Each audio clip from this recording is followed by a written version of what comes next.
Far-right and environmentalism overlap is bigger than you think and growing, from 1st of April 2022 by Ari Shapiro, Matt Utzug and Casey Morell.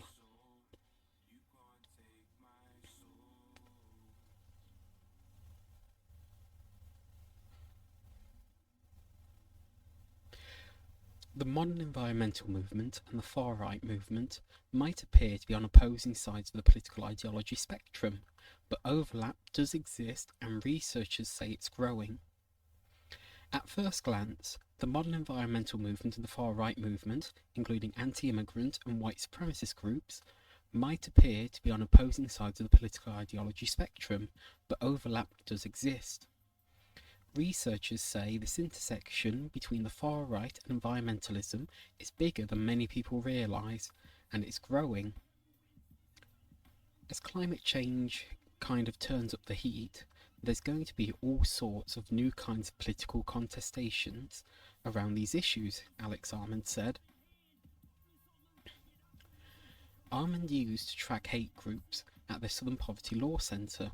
These days, he researches ecofascism. He says once you start to look at this overlap, you find two big misconceptions. One, that the right is always a climate denialist movement, and two, that environmental politics are always going to be left-leaning, Armand said. Conservative leaders, from Rush Limbaugh to former President Donald Trump, have certainly denied climate change in the past. But today, a different argument is becoming more common on the conservative political fringe, when environmentalism and right-wing politics align. On the podcast, The People's Square, a musician who goes by Storm King described his vision for a far-right reclamation of environmentalism. Right-wing environmentalism in this country is mostly, especially in modern times, an untried attack vector, Storm King said, and it has legs in my opinion. Attack vector is an apt choice of words because this ideology has been used in literal attacks. In El Paso, Texas, in 2019, a mass shooter killed more than 20 people and wounded more than 20 others. He told authorities he was targeting Mexicans. He also left behind a manifesto. The decimation of the environment is creating a massive burden for future generations, the shooter wrote. If we can get rid of enough people, then our way of life can be more sustainable. He titled that manifesto An Inconvenient Truth, which was also the name of Al Gore's Oscar-winning 2006 documentary about climate change. Anti-immigrant environmental arguments pop up in more official places too, like court filings. Last July, Arizona Attorney General Mark Brnovich filed a lawsuit against the federal government. He claimed that the Biden administration's decision to stop building the border wall was a violation of the National Environmental Policy Act. I wish people like, the environmentalists, cared half as much about human beings and what's going on in Arizona as they do, or they supposedly do, about plant and wildlife, Brnovich said in an interview with KTAR News. Brnovich argued that because migrants leave trash in the desert, a border wall is needed to protect the environment. We know that there's information out there that says that every time someone crosses the border, they're leaving between 6 and 8 pounds of trash in the desert, he said. That trash is a threat to wildlife. It's a threat to natural habitats. Mainstream environmental organisations take the opposite view, that a wall will harm ecosystems on the border. A federal judge ultimately tossed out Brnovich's case.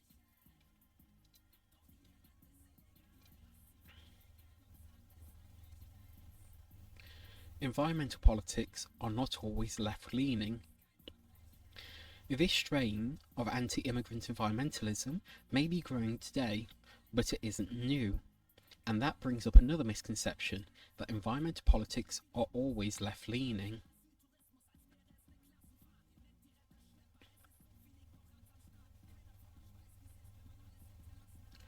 The truth is, ecofascism has a long history, both in the US and in Europe.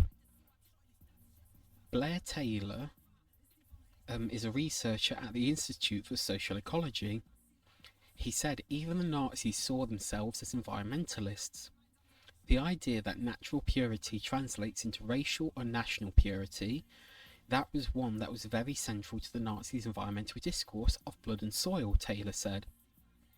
In the 90s, when Taylor started reading books about the environmental movement, he stumbled upon some ideas that seemed very wrong.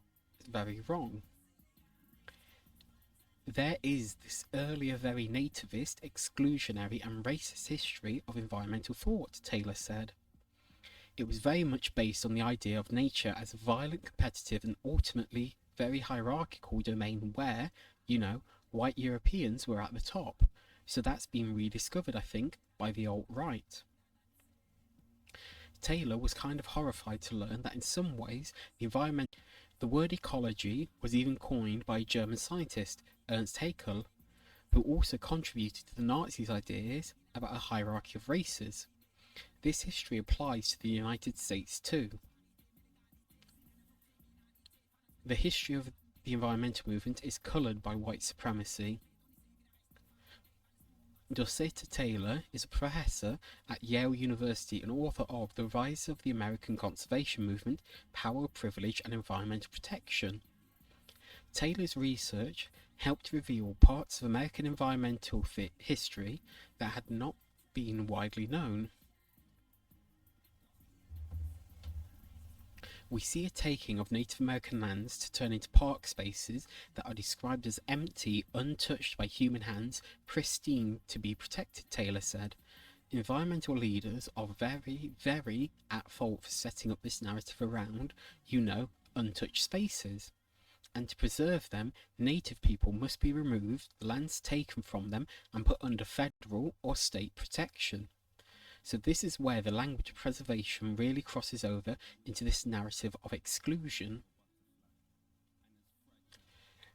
Taylor read the notes and diaries of early American environmentalists and learned that the movement to preserve natural spaces in the US was partly motivated by a backlash against the racial mixing of American cities. White elites, especially white male elites, wanted to leave the spaces where there was racial mixing, she said, and this discomfort around racially mixed neighbourhoods infuses the discourse of those early conservation leaders. Organisations are confronting the exclusionary past. The connections between environmentalism and xenophobia in the US are long and deep. In recent years, some prominent groups, including the Sierra Club, have begun to publicly confront their own exclusionary history. We're not just going to pretend that the problem's not happening. We're actively going to do the responsible thing and begin to address it, said Hop Hopkins, the Sierra Club's Director of Organisational Transformation. The organisation went through its own transformation. In the 20th century, the group embraced racist ideas that overpopulation was the root of environmental harm. In fact, in 1998 and again in 2004, anti-immigrant factions tried to stage a hostile takeover of the Sierra Club's national board. They failed, but the organisation learned a lesson from these experiences. You cannot just ignore these ideas or wish them away.